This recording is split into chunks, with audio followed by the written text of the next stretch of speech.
Eu sou a professora Rafaela Lima, professora de Biologia, e o nosso tema é citoplasma. A gente está falando então de citoplasma dentro de uma área maior da biologia, que é a biologia celular, ou citologia, o estudo das células. Você lembra o que é célula, né? Temos aqui uma representação da célula e a célula vai ter três grandes porções. A membrana plasmática, que é esse envoltório composto em maior quantidade por lipídios, os fosfolipídios. A gente tem essa região do núcleo, onde tem aí o seu material genético, e tem o citoplasma. Então, mesmo uma célula procarionte, uma célula de bactéria que não tem um núcleo, ela vai ter ali o seu material genético e ela tem o citoplasma. Mas tá, então falando de citoplasma, estou falando de quem? Dessa região da célula entre a membrana plasmática e entre o núcleo. Mas qual a composição dela, né? O citoplasma, ele vai ter a maior parte em sua composição de água, né? Então, de 70% a 80% de água. Ele é realmente ali um fluido aquoso, mas tem também uma quantidade importante de proteínas, de 20% a 30% de proteínas, proteínas essas que vão estar ali compondo esse citoesqueleto em sua maior parte, que dá ali a sustentação para essa célula e está nesse citoplasma também, íons, cátions, ânions, alguns elementos químicos, um sódio, um potássio, que está aí dissolvido, às vezes em maior ou menor quantidade, então tem alguns íons também dissolvidos nesse citoplasma. Aminoácidos, que são porções que formam proteínas, então a gente vai tê-los ali para que no processo da fotossíntese eles sejam como tijolinhos que vão formar uma parede maior, que é essa proteína, né? Carboidratos, como a glicose, fonte de energia, vai estar aqui nesse processo. E enzimas, proteínas catalisadoras que aceleram reações. A gente tem muitas enzimas do lado de fora da célula, dentro na membrana, então esse é um bom meio, né? E aí você entendendo a composição, você fala, legal, entendi o que ela é composta ali, mas por que ela é importante, o que ela faz, né? Quais são as funções do citoplasma? E aí você vê que uma função interessante é a questão de regular o pH intracelular. O pH, potencial hidrogeniônico, ele é um fator importante para que as células, para que proteínas funcionem de forma ideal. Alterações muito bruscas podem até levar à nossa morte pelo colapso dessas células. Então é importante que dentro desse citoplasma haja essa regulação. Então ele ter esse papel de regular o pH intra, de dentro da célula, que pode estar diferente do extracelular, de fora da célula.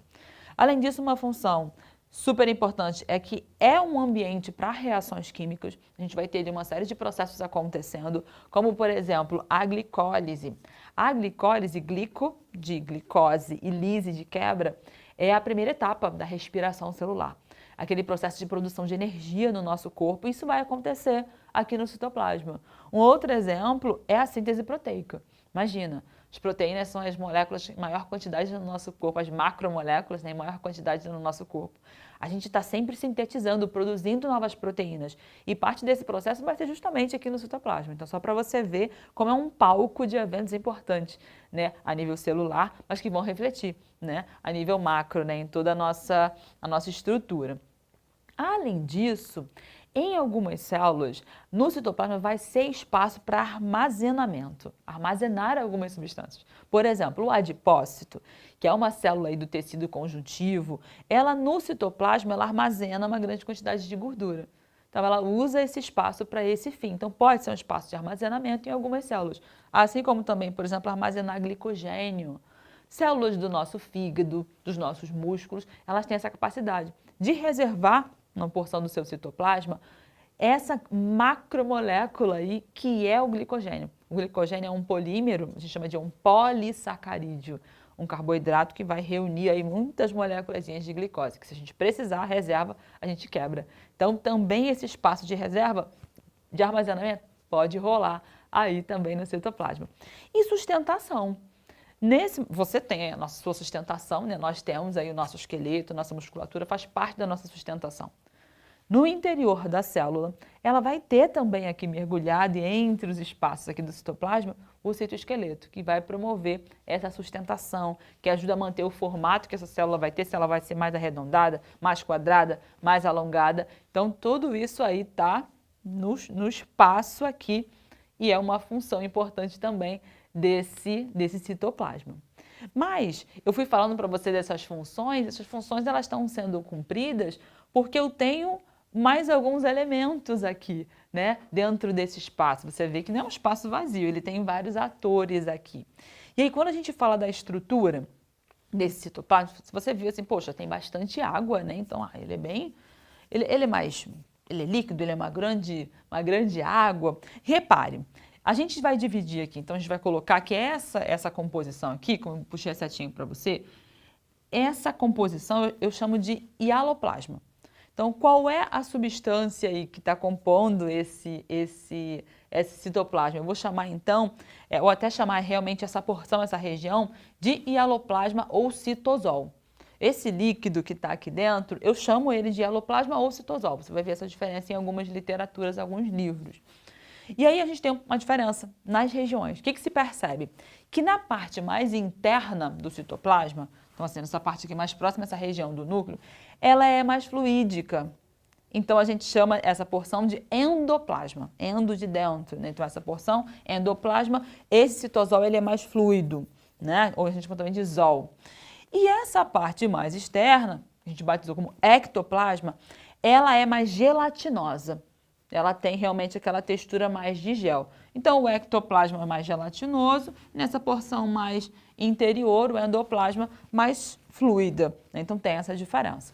Assim, bacana. Então, no citoplasma, eu tenho só citosol? Não, além do citosol, eu vou ter outros atores, que a gente está vendo aqui bem coloridinhos, as organelas citoplasmáticas, né, pequenas estruturas, cada uma com uma função, aí então atuando num grande trabalho de equipe, vale a pena você procurar aqui nas nossas aulas para você estudar um pouco melhor, e o citoesqueleto. Não falei de sustentação, que a célula tem aqui o citoesqueleto, um conjunto de proteínas para dar essa estrutura? Pois é, está aqui formando uma rede de proteínas, dando essa estrutura para essa célula. E outra característica importante para a gente fechar a nossa aula de hoje é que esse citoplasma ele pode promover movimentação. Pessoal, vamos assim. A gente tem a possibilidade de que ocorram movimentos no seu interior que reflitam até na forma externa da célula. E um movimento muito famoso é o movimento ameboide. O movimento ameboide, esse citoplasma ele consegue fazer umas protusões, como se ele se colocasse um pouquinho pressionando algumas porções, fazendo uns prolongamentos, que a gente foi batizado na literatura de pseudópodes. Pseudo, falso, pod, pés, os falsos pés. Essa célula ela vai se prolongando, fazendo os movimentos que parecem até uns pés, mas não são só movimentos citoplasmáticos, que algumas células elas vão se utilizar. Então, assim, algumas amebas, que são aí seres unicelulares, vão utilizar para se movimentar, muitas vezes até para envolver e tá ali fagocitando algo que eles queiram. Algumas células de defesa também vão fazer esse movimento. Então, assim, é uma perna? Não, é um movimento do citoplasma, promovendo, então, essa movimentação até para ele se deslocar. E um outro interessante é a ciclose. A ciclose ela vai acontecer em células vegetais. E em microscópio é muito bonitinho de se ver, né, ali a célula vegetal. Você vê assim, as organelas se movendo realmente de forma assim, como se você estivesse numa ruazinha. É um movimento dessas organelas na célula vegetal apoiados em filamentos. Então, é como se elas estivessem desfilando em cima de filamentos proteicos ali e se direcionando dentro da célula. Então, é a ciclose, é um movimento citoplasmático. Então, a gente viu aí a importância, né, do citoplasma, com as suas funções, do que ele é composta. Percebemos que há diferença entre aí a região mais externa, a ectoplasma, e a parte mais interna, a endoplasma, no que se refere à consistência disso. Que temos outros atores, como as organelas o citoesqueleto, e que é possível que esse citoplasma também realize alguma movimentação. Dessa forma, fechamos a nossa aula. Faz um registro, tira uma foto para você ler com calma, para você estudar, fazer teu resumo e até a próxima aula. Tchauzinho!